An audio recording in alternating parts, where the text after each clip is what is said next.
நன்மையானதை தருகின்ற இயேசுவின் இனிதான நாமத்தினால் உங்களை வாழ்த்துகிறேன். நம்முடைய ஆவிக்குரிய சிந்தனைக்காக சகரியாவின் புஸ்தகம் 9ஆம் அதிகாரம் 12ஆம் வசனத்தை நான் வாசிக்கிறேன். நம்பிக்கையுடைய சிறைகளை அரணுக்கு திரும்புங்கள், இரட்டிப்பான நன்மையை தருவேன், இன்றைக்கே தருவேன். நம்பிக்கையோடு ஆண்டவர் பக்கம் திரும்பினோம்னா இரட்டிப்பான நன்மை கர்த்தர் தருவாராம். திரும்பும் பொழுது அல்லது திரும்பினா அன்றைக்கே கர்த்தர் கொடுப்பேன் சொல்லுகிறார். வேதத்தில் நீங்கள் லூக்காவின் சுவிசேஷம் 15ஆம் அதிகாரத்தை பார்க்கும்போது இளையகுமாரன் மூத்த குமாரன் ஒரு ஓமே இயேசு சொன்னதை நீங்கள் பார்த்திருப்பீர்கள். இளையகுமாரன் தன்னுடைய தகப்பனுடைய சண்டை போட்டு தன்னுடைய ஆஸ்திகள் சொத்துக்கெல்லாம் பிரித்து எடுத்துக்கொண்டு தூரமாய் போய் வீணாக்கிட்டு எல்லாத்தையும் இழந்து விட்டான். பன்றி தின்கிற தவிடை கூட சாப்பிடுவதற்கு அவனுக்கு கிடைக்கல. கடைசியில புத்தி தெளிந்த உடனே அங்கிருந்து யோசிக்கிறான், தகப்பன் வீட்டை நோக்கி பார்க்கிறான்.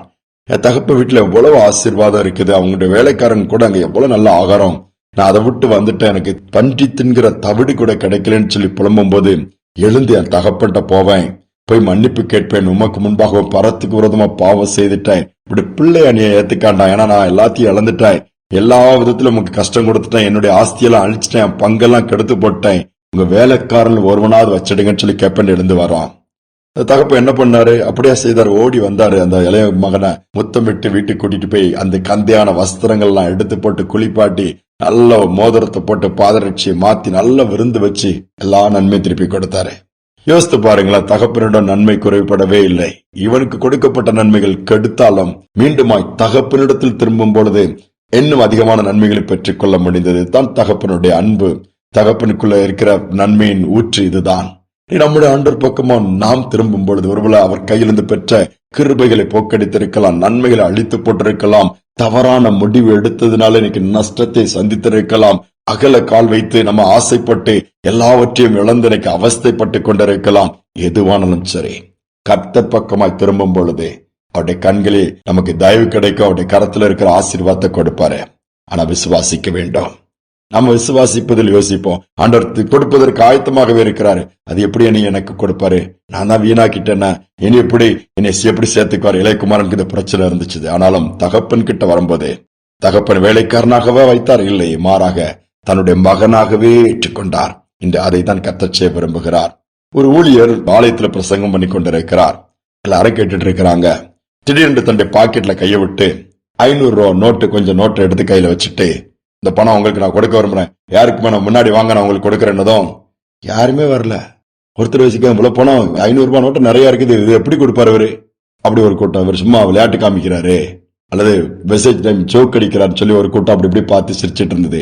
இன்னொரு 1-2 பேர் இந்த பணம் அவருக்கு எங்க இருந்து வந்திருக்கும், இந்த அளவு கொடுக்குற மாதிரி நீட்டுறாருன்னு சொல்லி அவங்க எண்ணங்கள் வேற மாதிரி போயிடுச்சு. இப்படியும் ஒருத்தர் யோசிக்கும், ஒரு குட்டி போய் ஓடி போய் இந்த அங்கிள் எனக்கு கொடுங்கன்னு சொன்னான், அப்படியே கொடுத்துட்டாரு. அவன் தேங்க்யூ அங்கிள்னு சொல்லிட்டு போய் உட்காந்துக்கிட்டான். தொடர்ந்து மெசேஜ் ஆரம்பிச்சு இது பண்ணி முடிச்சுட்டு போயிட்டு. ஆனா நிறைய பேர் அப்பதான் ஐயோ நம்ம போயிருக்கலாமே, நம்ம வாங்கியிருக்கலாமே, ஒரு வாய்ப்பை விட்டுட்டோம்னு புலம்புனாங்களாம். ஆண்டுடைய கரத்துல நிறைய ஆசீர்வாதம் இருக்குது. நம்ம அதை என்ன பண்ற யோசிச்சு, நமக்கு எங்க கொடுப்பாரு, நமக்கெல்லாம் அதுக்கு கிடைக்குமா, நமக்கெல்லாம் லக் இல்ல, நமக்கெல்லாம் இயேசு நமக்காக ரத்தத்தை சிந்திருக்கிறார், எல்லாருக்காகவும் நன்மை வைத்திருக்கிறார். ஆனா நமக்கு நம்பிக்கை இல்லை. நம்பிக்கையோடு அவர் பக்கம் திரும்பி பாருங்க, இரட்டிப்பான நன்மை கொடுப்பாரா, பெற்றுக்கொள்ள முடியும். நிச்சயமாகவே இன்னைக்கு அந்த ஆண்டவரை நோக்கி பார்ப்போம், அவர் பக்கமா திரும்புவோம். ஒரு உலகத்தின் பக்கமாய் திரும்பி அல்லது உலகத்தின் காரியங்கள் பக்கமாய் திரும்பி எல்லாவற்றையும் இழந்திருந்தாலும் இன்னும் இயேசு நம்மோடு கூட இருக்க, அவரை நம்ம இழக்கல. அவர் பக்கமாய் திரும்பும் பொழுது சிறையிருப்பு மாறும், இரட்டிப்பான நன்மை நம்மளை நிரப்பும், மீண்டுமாய் எழுந்து காரியத்தை நடப்பிக்க முடியும். ஆண்டோட நாமம் மகிமைப்படும். ஜெபிப்போம். அன்பின் தகப்பனே, அநேக நேரத்தில் உண்மை விட்டு தூரமாய் போய் உம்மை நோக்கி பார்க்காமல் உலகத்தை திரும்பி பார்த்ததுனால அநேக நன்மைகள் நாங்கள் இழந்திருக்கிறோம்.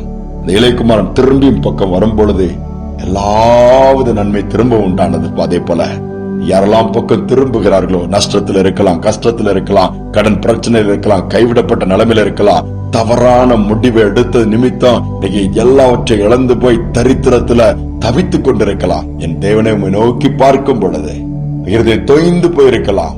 பூமியின் கடையாந்தரங்கள் உம்மை நோக்கி கூப்பிடும் பொழுது என் தேவன் இறங்கி மேன்மையானதை மேலானதை கொடுத்து உயர்த்துவீராக, நடத்துவீராக. அந்த பாக்கியம் இதை கேட்டுக்கொண்டிருக்கிற ஒவ்வொருவருக்கும் உண்டாகட்டும். நாமம் மகிமைப்படட்டும்.